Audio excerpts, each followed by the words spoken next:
What's up, everybody? Welcome back. Hope you're all having a great time. So today I wanted to come on here and talk about the things that I have discovered since I was young about the relationships between narcissists and specifically empaths. And no, I don't mean like psychic kind of, I'm just talking about somebody that's extremely empathetic. Like that kid with a golden heart kind of vibe.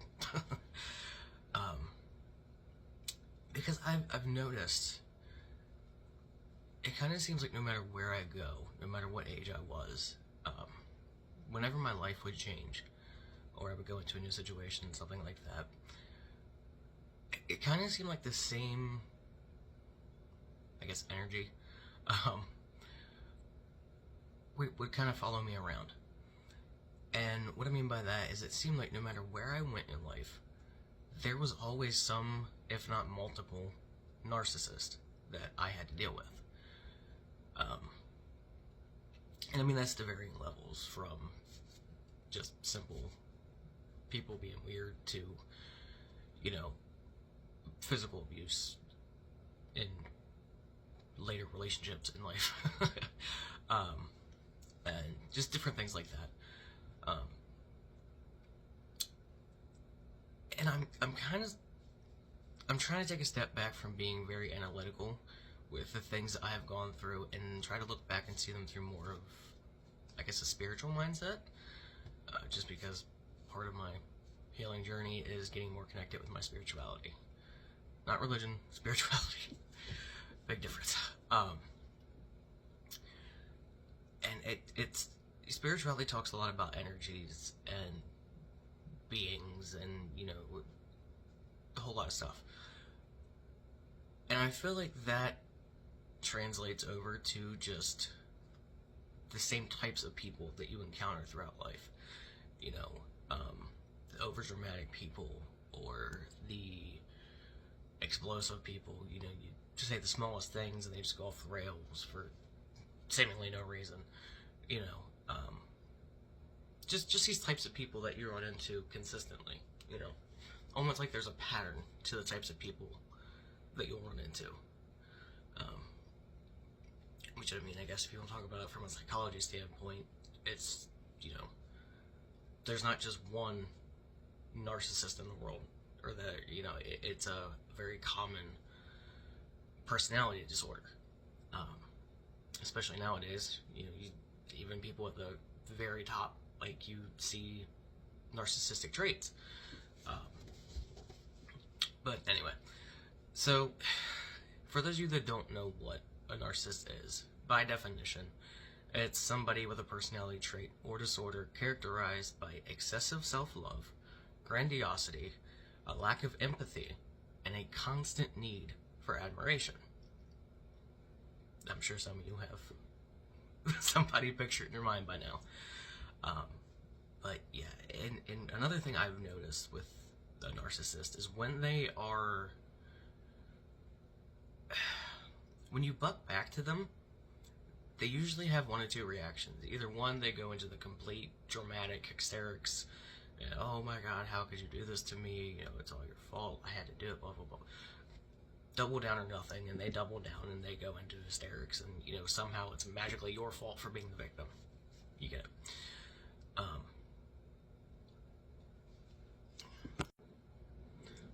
Sorry about that. And when we talk about empaths, we're thinking and talking about someone who feels and loves so deeply that they can absorb the emotions, moods, and sometimes even the physical sensations of others.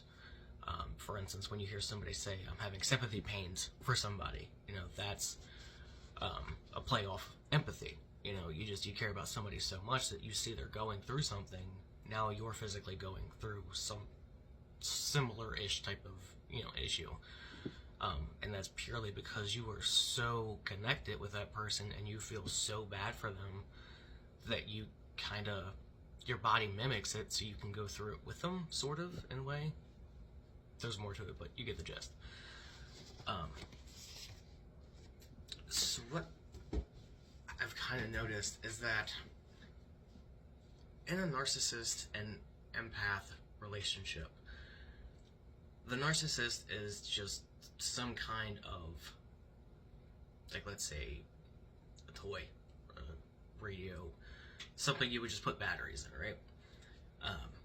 And then the empath is essentially the battery itself. They can't run without the other. They can't run without the batteries. And so you see this cycle of, the narcissist somehow comes across the empath, when in reality they've been noticing them for a while. Because they're very methodical with the people they prey on,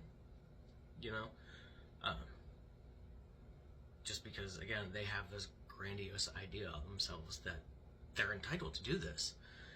They're entitled to drain the energy of somebody and abuse somebody with a heart of gold in any which way you can imagine, to get that fill and to feed their ego. That's all it's doing, is they're absorbing the energy of the empath to feed their ego so that they can keep going in this fantasy world that they have in their head of themselves and their life. When in reality, and why they often get so just either aggressive or have a complete meltdown when you confront them about these things, the reality is they're using somebody else to deal with all of their burdens, whether it be financially, mentally, emotionally, whatever it may be. Whatever they're taking from that person, they can't live without it, so they do whatever they have to, and they get this person caught up in their web, and they go through this cycle of ups, downs, like the roller coasters of love. I hate you, I love you, you're the best thing for me, you're the worst thing for me, everything is your fault, nothing is my fault, just that kind of dynamic. And what I have learned is, and spirituality really kind of pushed me towards seeing that one of the biggest downfalls of a narcissist is boundaries. If you don't allow them the access to you, they have nothing to feed off of. So they're left with no choice but to face their own reality and to see the burdens that they've been using people to run away from, and they have to face them. That is why they have such a big reaction, because if you were to strip away all of the power of a narcissist in an instant, they realize they have nothing.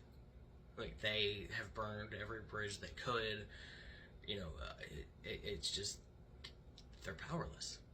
They have to sit with themselves and realize everything they have done wrong up to that point to get them there. Which, we all have to do that at some point. We don't have to, but if you want to better yourself, or you want to heal, or you just want to understand things better, or you just want a bit more peace in your life, you have to understand that you have to have your dark nights of the soul, which is basically just those moments when you do sit with yourself in silence and you face head on the things you have ran from your entire life. And you just go back and you acknowledge that this pain is there. You acknowledge that in order to get away from that pain, you did X, Y, Z, or you became X, Y, Z, or whatever it may be. And it's just, it's terrifying, because when that one domino falls for that narcissist, they have a kind of like your life flashes before your eyes moment, and they see everything fall away, because it's all built on somebody else. They didn't do any of the work. They had somebody else do it. So if that somebody else leaves, they have no idea how to maintain it. They have no idea how to rebuild it. Like, they just, they're kind of like newborns again. They have no idea what's going on. It's a brand new world. So I feel like that kind of really sets the tone for the reaction you get, and just the severity of the reaction that you get when you do confront them, or when you do put up those boundaries and you don't allow them to just keep taking. Which is, again, very freeing in itself, just to realize that you do have that power to make the decisions and say, no, you're not going to have access to my love or my energy anymore.